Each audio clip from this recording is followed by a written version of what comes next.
What's up? I'm Johanna with InsideEdition.com, and we're about to go to a haunted house. I'm just excited to see what's going to happen. I'm a bit of a skeptic, but I guess I'll keep my mind open and see what happens. Well, right this way.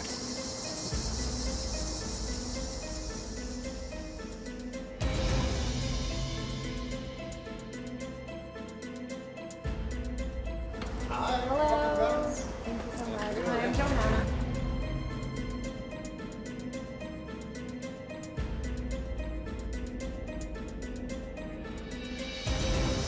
So this is the Morris-Jumel Mansion. It is Manhattan's oldest surviving house. It's built in 1765. That's Eliza Jumel. Paranormal activity has surrounded this house. We actually have, claims that Eliza Jumel herself was saying that the house was haunted when she moves in. She's saying that she's hearing things, seeing things, and then when she passes away, her family claims to see her and hear her up in her bedroom. In January 1962 is when our most famous ghost sighting took place here, just outside on the slate by the front door. It's been a tradition at the mansion that we do school tours here. Back in the early 60s, the school kids, teachers, chaperones, they're outside in the front, running around, playing, burning off some energy. And this woman in full period clothes comes out onto this balcony and she says to them, "Be quiet or go home." The kids, the teacher, chaperone, they look at her and they really don't put much stock into this because they think she's like a reenactor or a tour guide dressed up and from the period. The curator finally gets her. She apologizes and says, "Look, I had a problem with the train. Let's go ahead and start the tour." The big grand portrait of Eliza Jumel that's now on the first floor used to be here on the second floor. And as they're going to the second floor, they see this grand portrait of Eliza Jumel and they said, "Hey, that's the lady that told us to be quiet. Where is she?"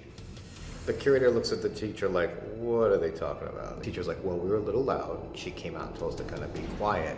Where is she? How is she part of the tour?" The curator looks at all of them and says, "Guys, that's Eliza Jumel. She's been dead for almost 100 years. So we're going to check out some of the most active rooms in the house. We're going to do the dining room. Then we're going to head upstairs to where all the bedrooms are, check out Aaron Burr's room, and then finish in the basement in the Colonial kitchen. Right here we have what's called a K2 meter, also known as an EMF meter or detector, and it measures exactly that, electronic magnetic fields. This is just a vibration detector. The higher you turn it on, the more sensitive it gets. These are REM pods, so they measure static electricity. These are vibration detectors, so simply if anything touches, pokes, rolls them, moves them, or anything like that, they just light up. Different digital voice recorders, some are more sensitive than others. These are laser grids. You get this little pattern right here. You're looking for any kind of visual disturbance, any kind of silhouette or mist or smoke or anything like that. So first we're going to head into the dining room with the team. We have some stuff set up out in the hallway. We have our REM pod right there, and we have our vibration detector right here. So if anything happens out here and we don't know it, it's going to get picked up on that camera right there, and we have other cameras throughout the rest of the house as well. Let's do it. So we're going to just set up some equipment around the room. Of course, being a historical location, we're being really careful. Vibration balls, one here. We take a look at what's around us so we don't bump into anything. And then we just kind of like fishing. You just kind of wait and see what you get right there. See right there? There was just a K2 spike on that. If anyone's here with us tonight, my name is Vinny. We're here with Chris. We work here. We're here with some other friends. We've been here before. We mean no harm, no disrespect. We just want to let you know that we're here to try to talk to you. And if you want to let us know that you're here, can you touch one of these devices? We have them set up around the room. They're not going to hurt you in any way. Can you touch this? Or one of these things? Can you touch one of the chairs over here? Is anyone in the hallway?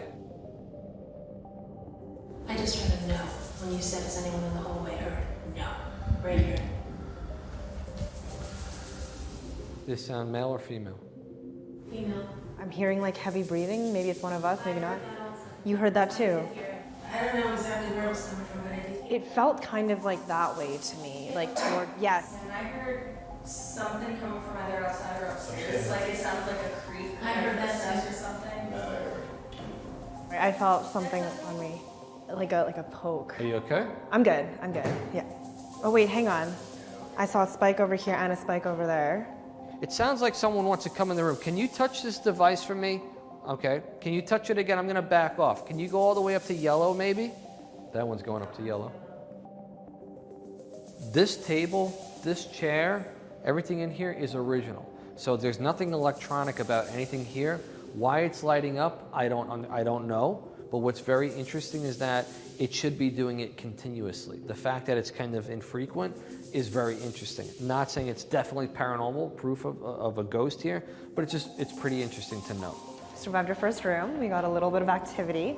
I was hearing this deep breathing coming from kind of the opposite side of the room. The woman who was in that corner, she said she was also hearing the same thing. It kind of sounded, we kind of pointed to the same general area when we heard this like deep breathing.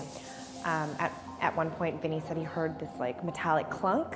A little later on, I heard the same deep breathing. It might have been the man next to me.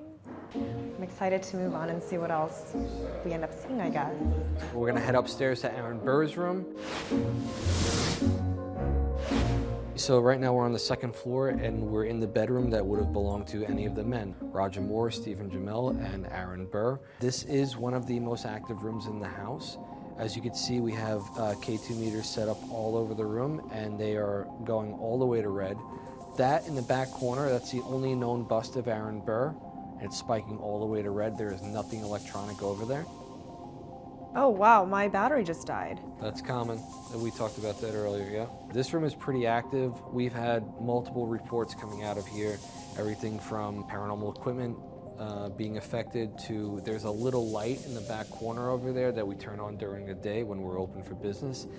That has turned on and off by itself multiple times. It's not an exact science. That's what's frustrating about it, and that's where a lot of the conjecture and where a lot of skeptics will jump in and say there's no way to quantify this. And there's the misconception that we are complete experts. We have all of the answers. We don't. And as I always say, I myself have never been dead, so I can't tell you why these things are happening. Downstairs, I heard duck, duck. Did any of you hear that? I thought I heard a woman humming or singing. This for me was the floors. If anyone's downstairs that would like to join us, we would love to have you come up. We mean you no harm. Or if you'd like to sit down there, if you want to just keep walking around, can you go ahead and do that just to let me know that you're here? They just all went to green. Especially the chair. Can you do that again, please? My name's Chris. You know me. I work here every day. I would love to learn more about you. It helps me with my job as well. If you can come up the stairs, I would really appreciate it. I'm with some friends here, and we just want to learn more about you. Can you move something? Can you knock on the wall? As you can see, we're sitting here and we get a little bit of something, then a little bit of nothing. So the analogy that I like to use is that it's like fishing. Some days you go out there and it's absolutely nothing, and then some days it's just, nonstop bringing them in. So They're all dormant on green now. yeah. All greens. What's bizarre, again, if something was natural was making that go off, it should be doing it consistently, right? All around the room, there. Green.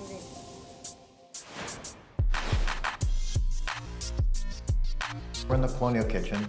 We do know of 4 enslaved people that the Morrises would have had here working.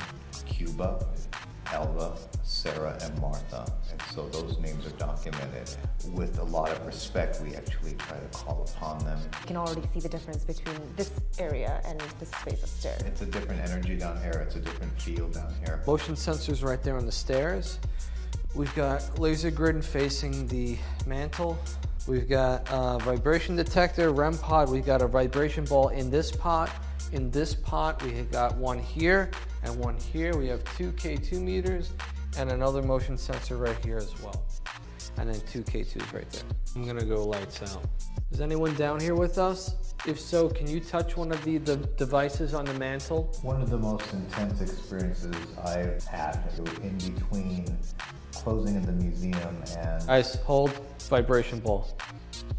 See that? Every time you tell a story, it goes off. We've been using those vibration balls all night and they have not gone off. As soon as Chris starts telling a story about something that happened here, it went off. Thank you very much. If you focus on the green lines, you can see the movement. And that's why we use the green lights down here too, because it helps us determine if something's moving. There you go. There we go. Thank you. So myself and a coworker, we're upstairs and we hear two female voices laughing, and then we hear the table being pulled, and we go straight down here. There's nobody down here. That's when we noticed that that table had been shifted. That was really intense to have two disembodied voices and a physical object being moved all at the same time. What's that sound? No, that sound. Your audio, does that usually make that sound? Joanna, that's you. Are you moving at all? No. Is it me? What the hell is that? The volume is going crazy. No, but this is me. Right No, now. it seems to have nothing to do with movement, which is. Is it you or is it me? Because I've been watching It's this all night, Joanna's. and that's been going only when people were talking. But now it's going even higher than when anyone was talking. Wait, hold on, everyone. Are you talking to us? We're still seeing those pots move, and they've been moving this whole time. And there's no windows open down here. Yeah, and that chimney is sealed off. We really appreciated our time with you tonight. If someone's down here with us, or maybe upstairs or on the stairs, you want to let us know that you're here one last time, can you touch something or move something or bang something, just so we know? There you go, thank you. Look, it's doing it again. If you're here with us, thank you. We hope that you're at peace, and we really do look forward to doing this again soon. Good night. Kind of gone through a bit of a big night. Yes. We saw some things, we might not have seen some things, we questioned some things, some of our equipment failed. Just wanted to talk about how we can respectfully say goodbye, respectfully thank them for their time. Some people just like to say a quick little prayer to themselves, or just say simply out loud, okay, thank you, but you have to stay here, and our time together is done. Thank you so much for your time. You cannot come home with us, but we learned a lot from the time you spent with us. We will hopefully visit you again soon.